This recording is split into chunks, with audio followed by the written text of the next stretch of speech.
The explosions shook the ground under Marcus Chen's boots as he ran through the burning streets. Smoke filled the air, making it hard to breathe. The Zeftar ships hung in the sky like dark clouds, raining death on the human colony below. "Move! Move! Move!" Sergeant Rodriguez shouted over the noise. "Transport leaves in 10 minutes." Marcus gripped his rifle tighter and followed his squad toward the evacuation point. They had been fighting the Zeftar Empire for 3 years now. The aliens were winning. This colony was just another one they would lose. Behind them, buildings collapsed as alien weapons tore through them like paper. Families ran past carrying whatever they could save. Children cried for parents who might already be dead. Marcus had seen this scene too many times before. "Sir, look at that." Private Johnson pointed to a crashed ship in the distance. Black smoke poured from its broken hull. The ship was different from the others. It had strange markings on the side. "That's a royal transport," Rodriguez said, looking through his scope. "High-value target. Could be someone important inside." Marcus studied the wreckage. Something felt wrong about leaving it unchecked. "We should investigate." "Are you crazy? We need to get to the transport now."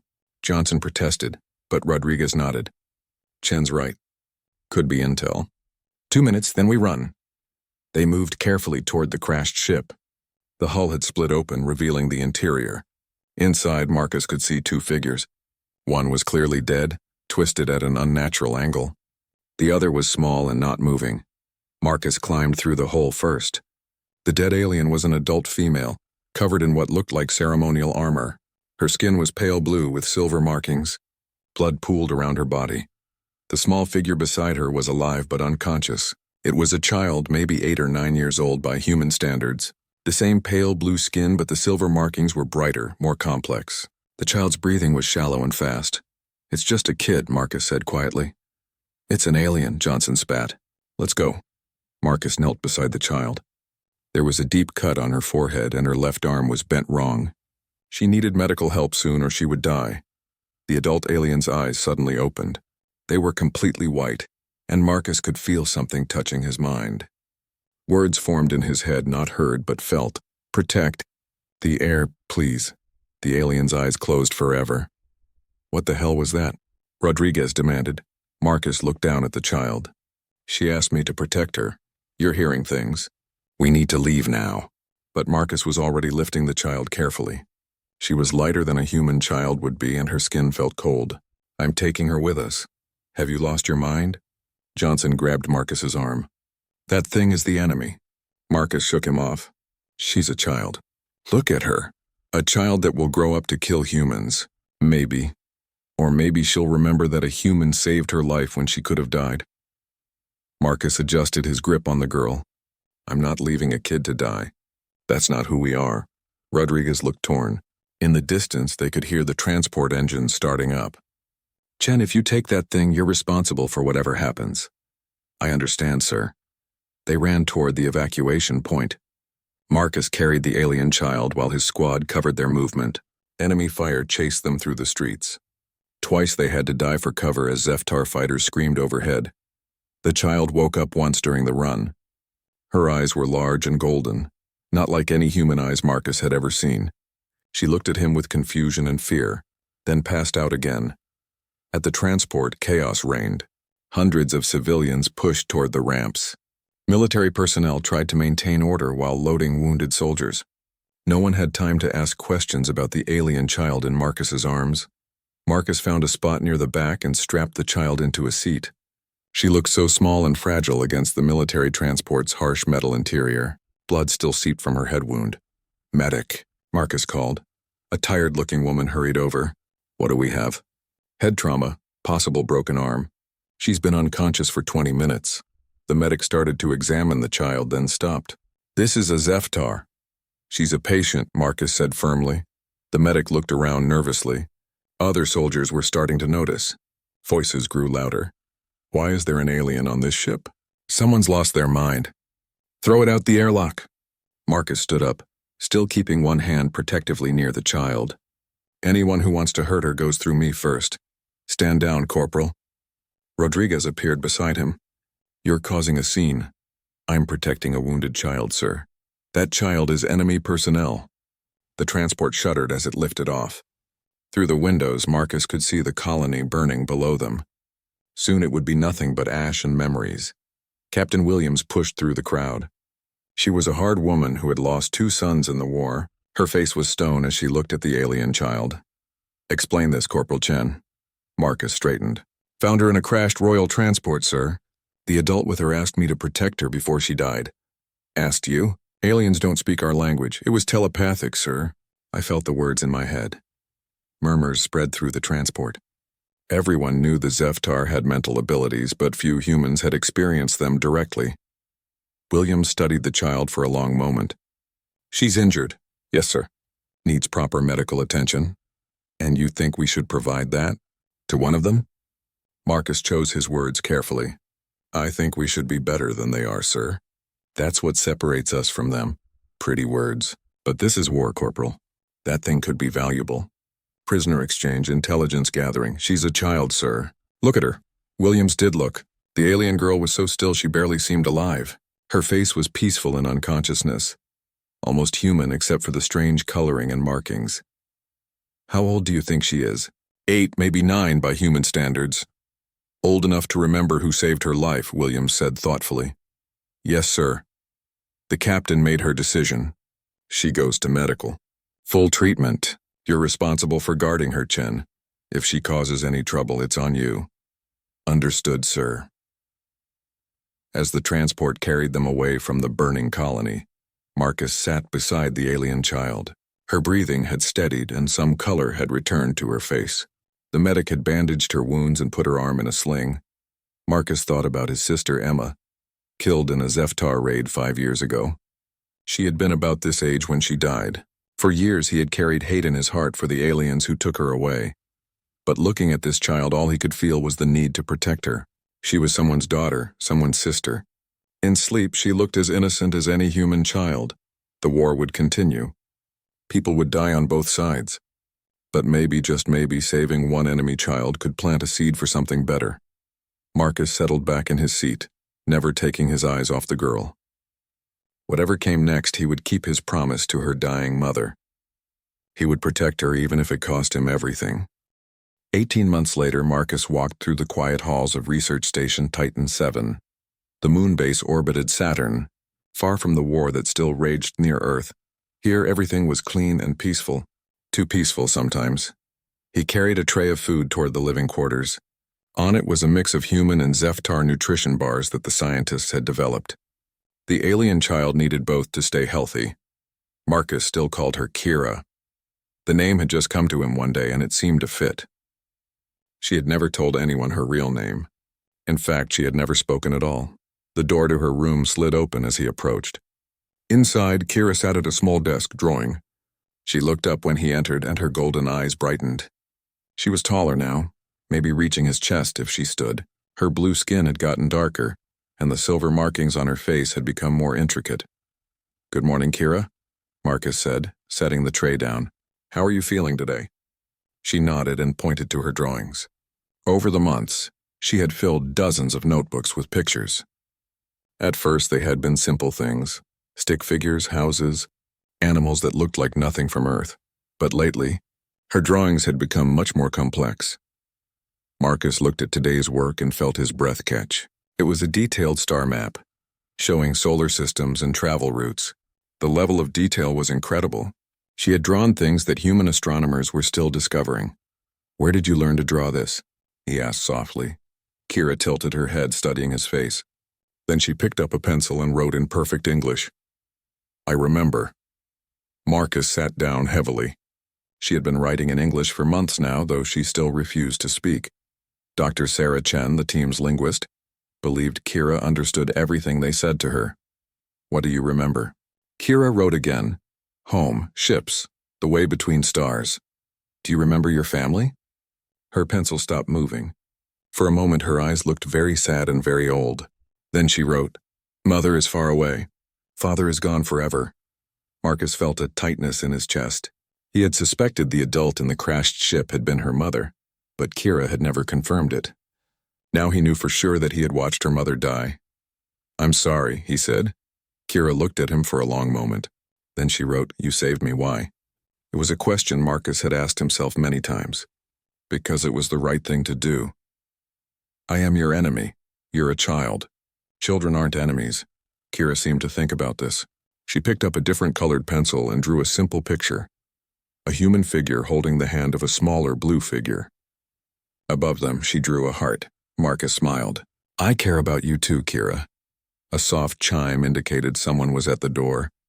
Dr. Chen entered, looking excited and nervous at the same time. Marcus, I need to speak with you privately. Marcus looked at Kira, who waved him away. She was already starting on a new drawing.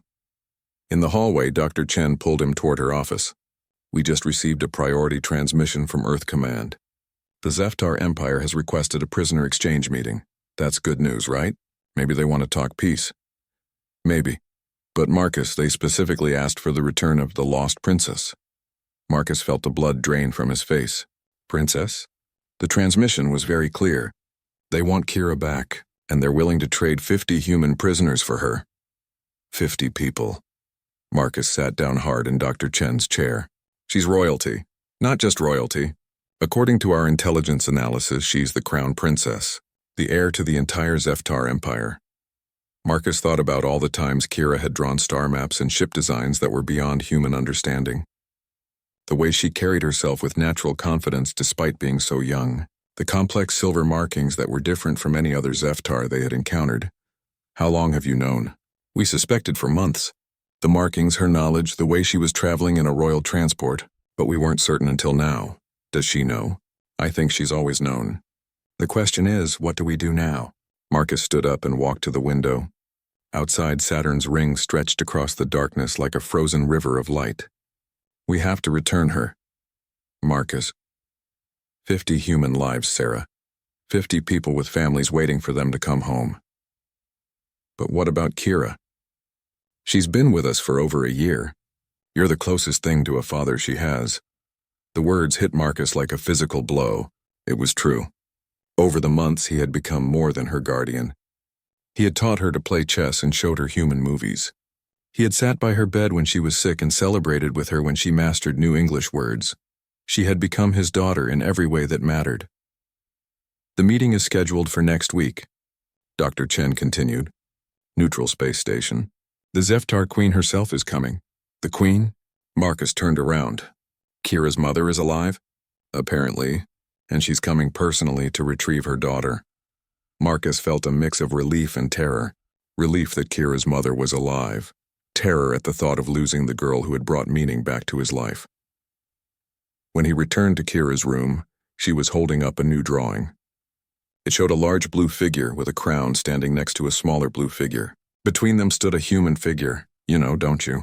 Marcus asked. Kira nodded and wrote, Mother is coming. Are you happy about that? Kira's pencil hovered over the paper for a long time. Finally, she wrote, Yes, but I don't want to leave you. Marcus knelt down beside her chair. Sometimes we have to do things we don't want to do. It's part of growing up. Will you come with me? I don't think your people would want a human around their princess. Kira looked at him with those large golden eyes. Then she wrote something that made Marcus's heart skip. You are my family now, too. Over the next few days, Marcus helped Kira prepare for the exchange. She seemed calm about it, but he noticed she stayed closer to him than usual. She even started sleeping in the chair next to his bed instead of her own room. The night before they were supposed to leave for the neutral station, Kira finally spoke. Her voice was soft and musical, with a strange accent that made English sound like a song. Marcus, she said quietly, thank you for saving me. He looked up from his book, surprised to hear her voice. You're welcome, Kira. I will tell Mother about you, about how kind humans can be. That would be nice. She was quiet for a moment. Then I love you, Marcus. Like a father. Marcus felt tears threaten to spill from his eyes. I love you too, sweetheart. Like a daughter. Kira smiled, the first real smile he had seen from her in days. Good. Then we will always be family, no matter how far apart we are. As they prepared to leave for the exchange, Marcus wondered what the Zeftar Queen would be like. Would she understand that he had tried to take good care of her daughter? Would she see him as a friend or an enemy? One thing was certain, his life was about to change forever. The little alien girl who had come into his world as a broken refugee was about to return to hers as a princess. And somehow, Marcus knew this was only the beginning of their story together. The neutral space station hung in the void between two star systems like a metal flower. It belonged to neither humans nor Zeftar, maintained by an ancient alien race that served as mediators in galactic disputes. Marcus had never seen anything so beautiful and terrifying at the same time. He stood beside Kira in the docking bay, watching through the thick windows as ships arrived. The human delegation had come in 3 small vessels. The Zeftar had sent a single massive ship that looked like it could destroy the entire station if it wanted to. "That's Mother's ship," Kira said quietly. She spoke more often now, but still preferred writing when the words were difficult. Marcus looked down at her. She wore a simple blue dress that Dr. Chen had found for her, but somehow she looked regal anyway. The silver markings on her face seemed brighter today, almost glowing. "Are you nervous?" he asked. "Yes, I have not seen her for 18 months. I was different then." "Different how?" Kira thought for a moment. "I was only Zeftar then. Now I am something new." Before Marcus could ask what she meant, alarms chimed throughout the station. The Zeftar ship was docking. Captain Williams appeared beside them. "Remember, Corporal, you're here as her guardian until the exchange is complete. After that, you follow my lead and keep your mouth shut." "Yes, sir." They walked through the station's corridors toward the main conference room. Marcus had been in many scary situations during the war, but nothing compared to this. He was about to meet the Queen of the Empire that had been trying to kill humanity for 3 years. The conference room was huge, with a long table in the center. On one side sat the human delegation, Captain Williams, Dr. Chen, and 2 diplomats from Earth. On the other side, the room was empty. Then the doors opened. The first Zeftar to enter were clearly guards. They were tall and heavily armed with dark blue skin and fierce expressions. Behind them came several figures in flowing robes, probably advisors or nobles. Finally, she entered. Queen Veltara was massive, even by Zeftar standards. She stood nearly 8 feet tall with broad shoulders and a presence that filled the room. Her skin was deep blue, almost purple, and covered in intricate silver markings that seemed to move in the light. Her eyes were pure silver, not golden like Kira's. She wore armor that looked both ceremonial and functional, decorated with gems that Marcus didn't recognize. A crown of twisted metal sat on her head, and when she moved, the air around her seemed to shimmer.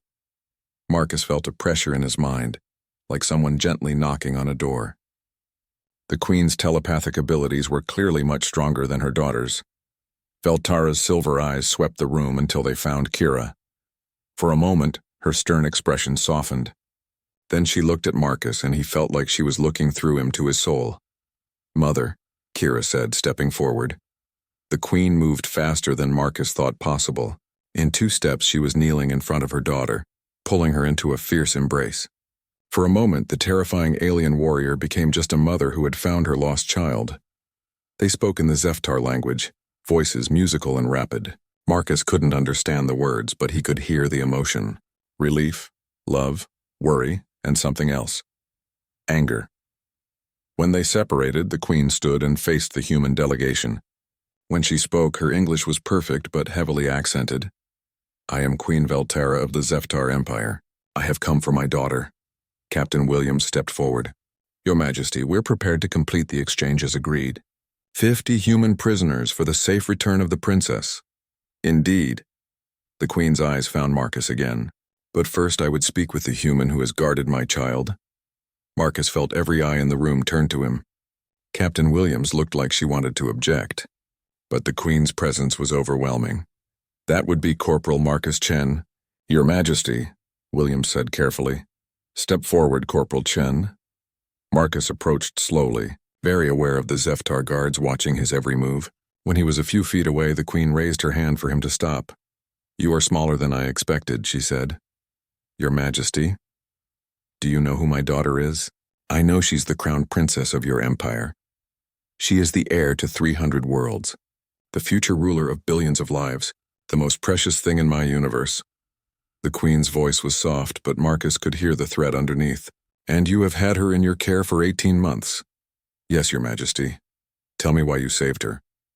Marcus thought about lying, giving some diplomatic answer that might help the peace process. But looking at Kira, who watched him with trusting golden eyes, he decided on the truth. Because she was a child in need of help. Nothing else mattered. The Queen studied his face for a long moment. "You could have left her to die. Your war would have been easier without the heir to oppose you. Possibly, but I don't abandon children. Even enemy children?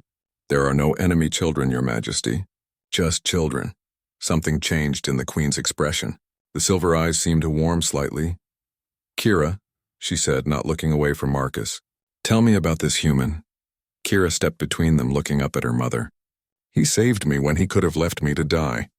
He carried me to safety when others wanted to abandon me. He protected me when soldiers wanted to hurt me. And after that, he cared for me. He taught me human customs and games. He sat with me when I was sick. He gave me love when I had lost everything.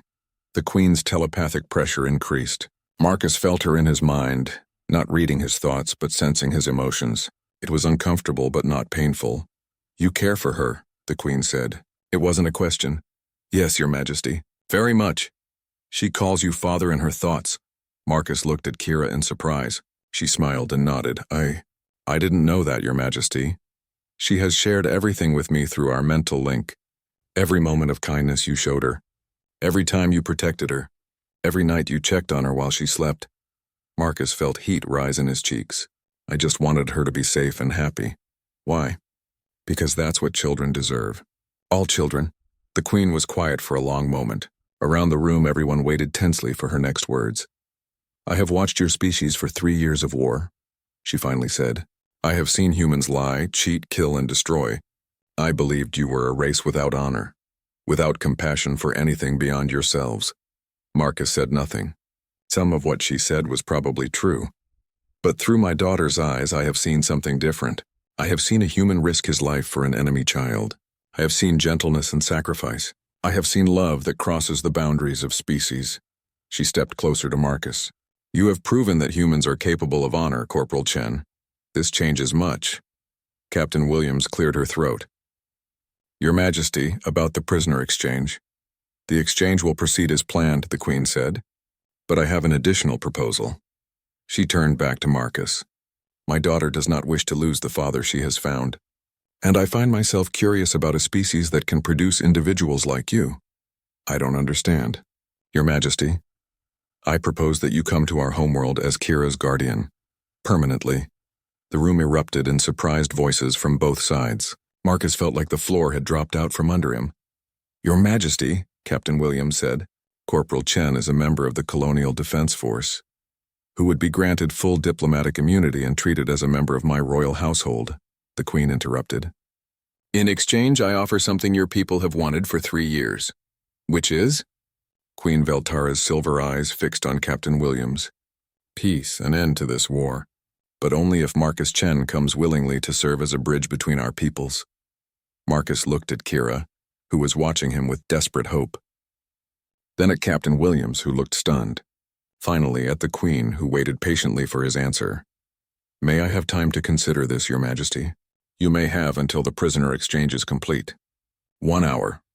As the Zeftar delegation withdrew to prepare for the transfer, Marcus sat alone with Kira in a small side room. Do you want me to come with you? He asked.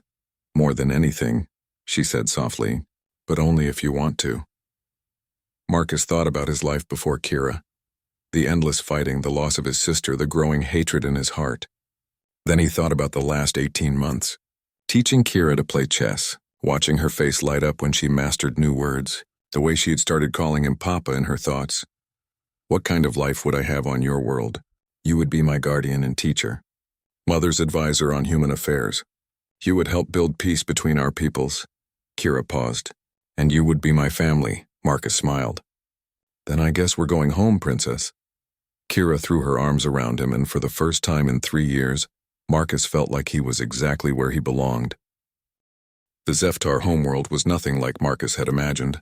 As their ship descended through the atmosphere, he pressed his face to the window and stared in wonder. Crystal spires reached toward the sky like frozen lightning, their surfaces reflecting rainbow light across the landscape. Cities flowed like water between mountain ranges, their architecture seeming to grow from the land itself rather than being built upon it. Beautiful, isn't it? Kira said beside him. She had changed into traditional Zeftar clothing for the homecoming, flowing robes of deep blue with silver threading that matched her facial markings. It's incredible, Marcus admitted. How old are those crystal towers? Some are thousands of years old. They grow naturally but can be shaped by our technology. Kira pointed to the largest spire in the distance. That one is the royal palace. Our home. Our home. The word still felt strange to Marcus, but also right somehow. Queen Veltara appeared in the doorway of their passenger compartment. She had been different during the journey, less formal and threatening. Marcus was starting to see glimpses of the mother beneath the monarch. "We'll be landing soon," she said. "Marcus, are you prepared for what awaits you?" "As prepared as I can be, Your Majesty. The court will not welcome you easily. Many of my nobles believe humans are incapable of honor.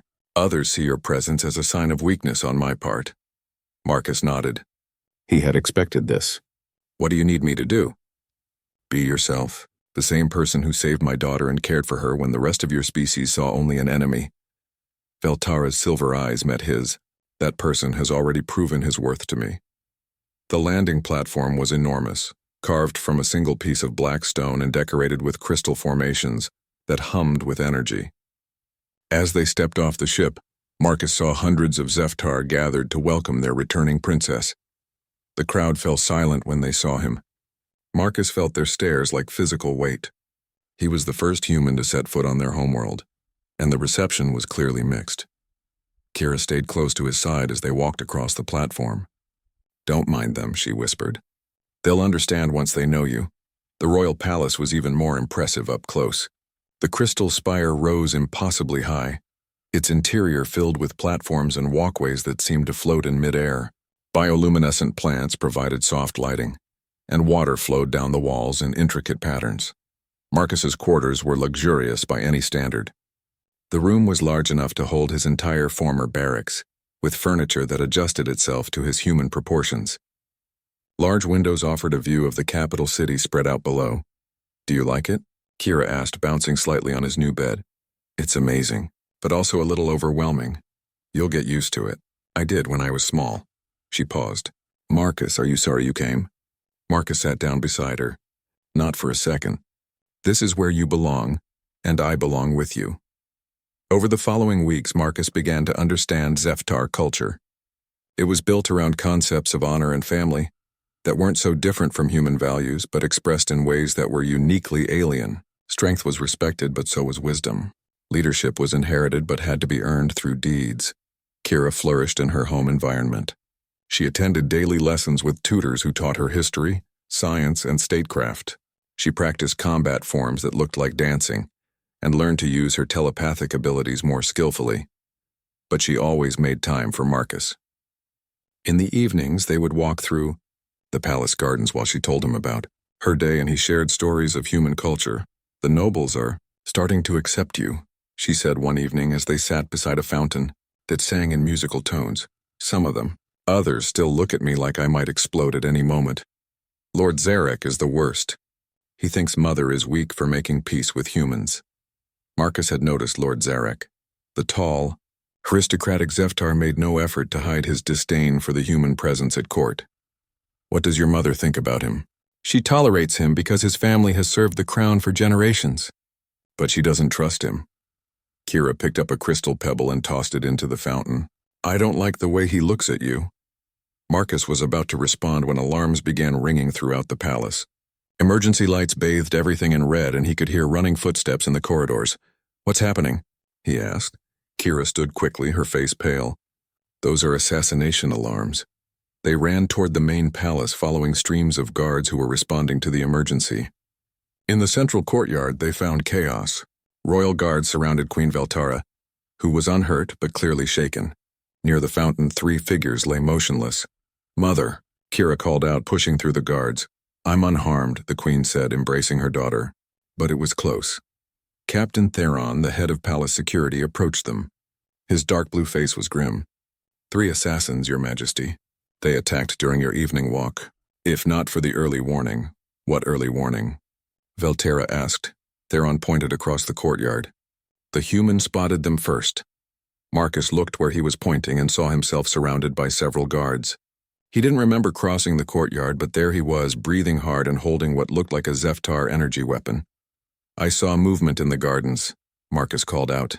"They were setting up for an ambush near the Queen's usual path. How did you know to look for them?" Lord Zarek appeared, his voice suspicious. Military training. Something felt wrong about the way the shadows fell. Veltara studied the dead assassins. Were they working alone? We're investigating, Your Majesty, Theron replied. But the weapons they carried are of noble manufacture. Someone with significant resources equipped them. Lord Zarek's face remained carefully neutral, but Marcus noticed the slight tension around his eyes. It was the same look he had seen on human faces when someone was trying very hard not to appear guilty. Later that evening, Marcus sat in his quarters reviewing what had happened. His military instincts had kicked in automatically when he sensed danger, but he was still processing how close they had come to losing the Queen. A soft chime indicated someone at his door. Veltara entered, no longer wearing her formal robes. In simpler clothing, she looked less like a terrifying monarch, and more like a concerned mother. "You saved my life today," she said without preamble. "I was just in the right place at the right time." "No," she sat down across from him. "You were paying attention when others were not. You acted when others hesitated.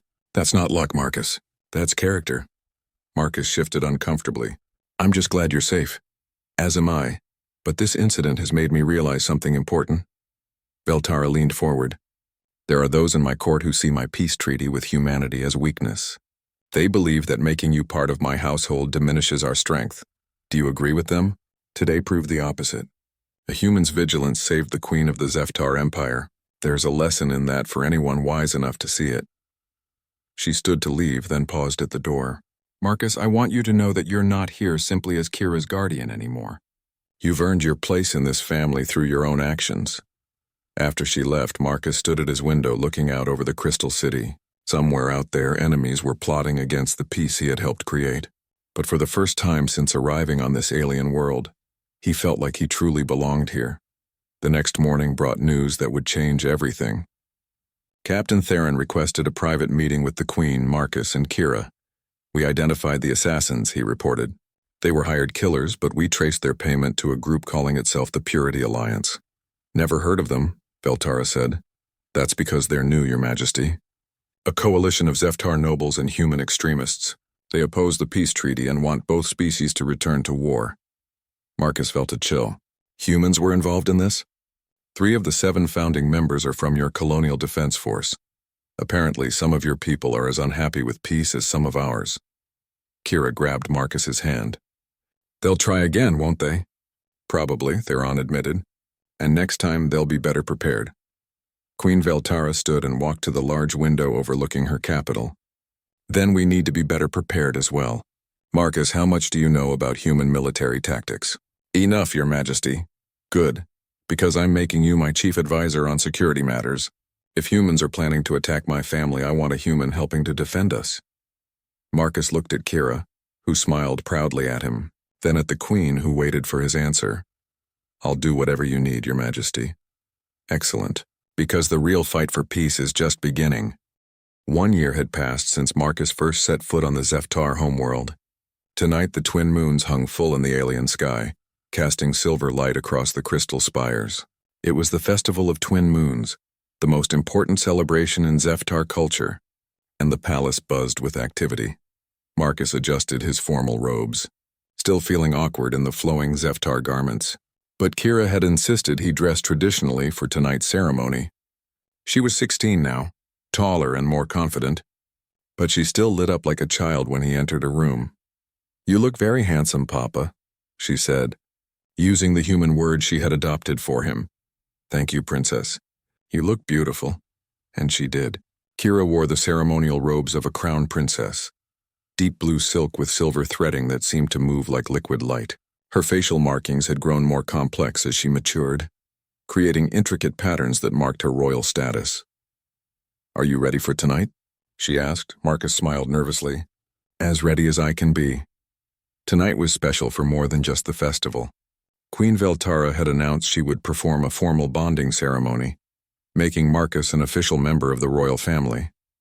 It was unprecedented in Zeftar history, and not everyone was happy about it. "The nobles are still complaining," Kira said, reading his thoughts.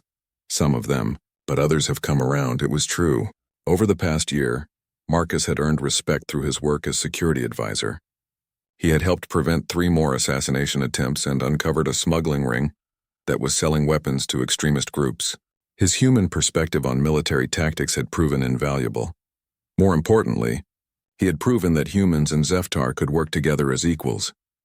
Lord Zarek is still causing trouble, Kira said darkly. Marcus nodded. They had never been able to prove Zarek's connection to the Purity Alliance, but Marcus's instincts told him the noble was involved somehow. Your mother can handle Lord Zarek.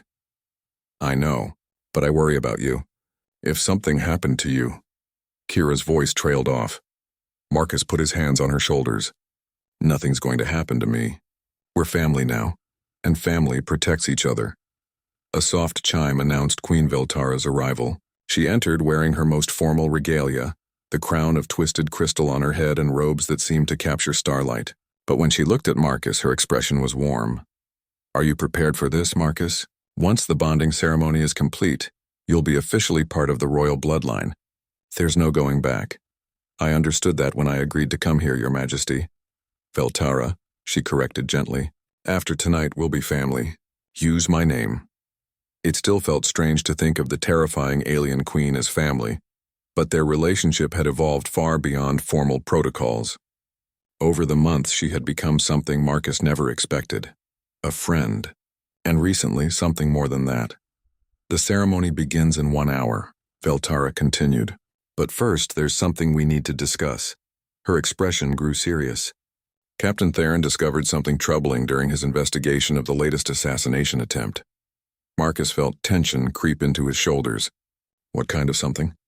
The Purity Alliance is planning a major attack during tonight's ceremony. They see the bonding as the ultimate symbol of what they're fighting against. How many of them? At least 50, possibly more. A mix of human extremists and Zeftar nobles. They're well-armed and highly motivated. Kira stepped closer to Marcus. Maybe we should postpone the ceremony. Absolutely not, Veltara said firmly. I will not let terrorists dictate when and how I choose to honor those I care about. Marcus studied the Queen's face. There was something else, something she wasn't saying. There's more, isn't there? Intelligence suggests they have inside help. Someone with access to the palace is feeding them information about our security measures. Lord Zarek, Kira said immediately. We can't prove that yet. But Marcus, I need you to coordinate security for tonight. If anyone can outthink these extremists, it's you. For the next hour, Marcus worked with Captain Theron to prepare defenses. They repositioned guards, set up additional scanners, and created contingency plans for various attack scenarios. But Marcus couldn't shake the feeling that they were missing something important. The ceremony took place in the Great Crystal Chamber, a magnificent hall at the heart of the palace. Hundreds of nobles and dignitaries filled the space, their formal robes creating a sea of color under the crystalline ceiling. Marcus stood at the center of the chamber with Veltara and Kira, trying to focus on the ancient words being spoken.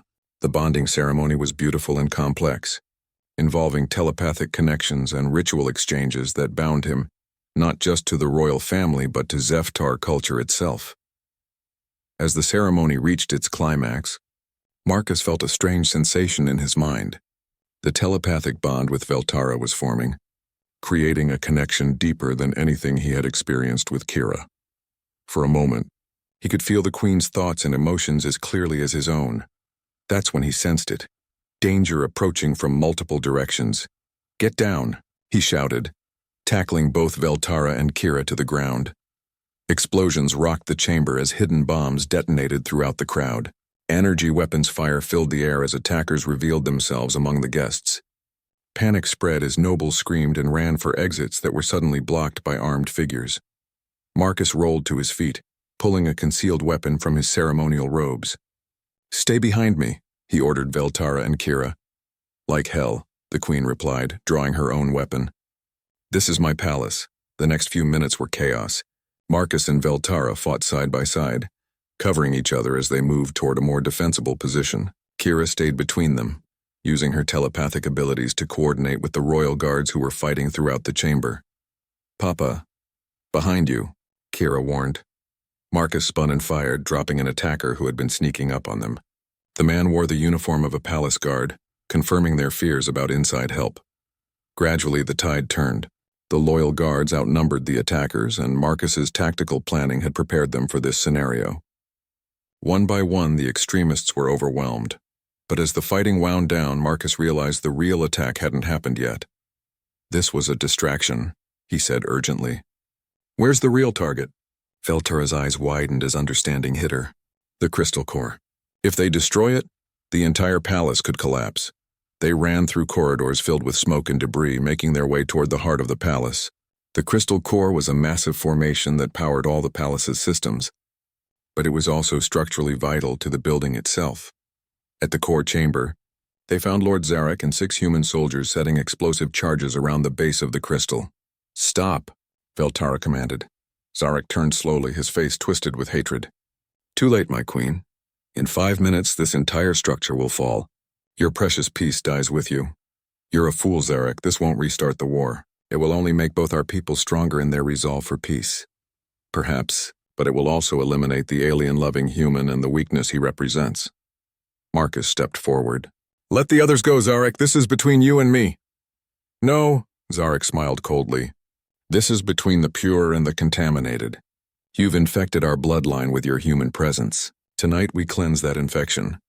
The fight was brutal and desperate. Zarek and his allies were skilled warriors, but they were fighting in defense of hatred while Marcus fought for love. The difference showed.